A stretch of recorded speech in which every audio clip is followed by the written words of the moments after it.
Daerah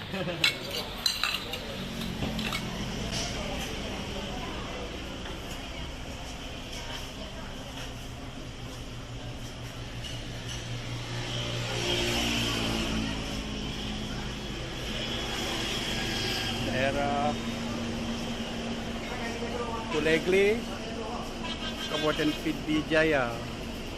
Ini dia rumah makan yang selalu ramai dikunjungi oleh pengunjung rumah makan Belang Dalam.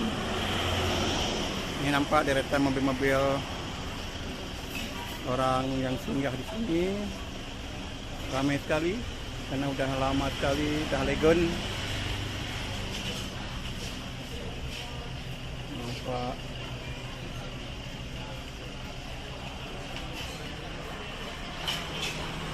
ramai sekali. Rumah makan ini menjadi favorit para pengunjung ataupun pelintas jalan Bandar Medan.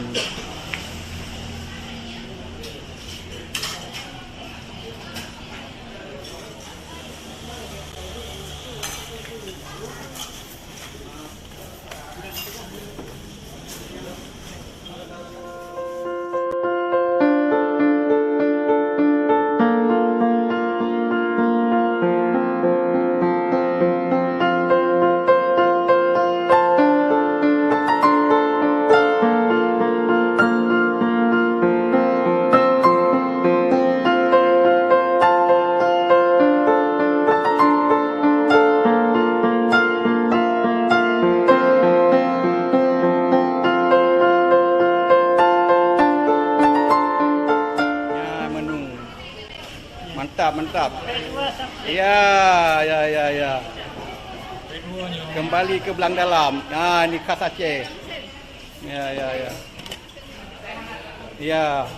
Kau li hantam jak lah mana baca pun habis kau li pun. Aduh. Ya, ni dia. Panih lepeng. Okey. Kita makan dulu ni.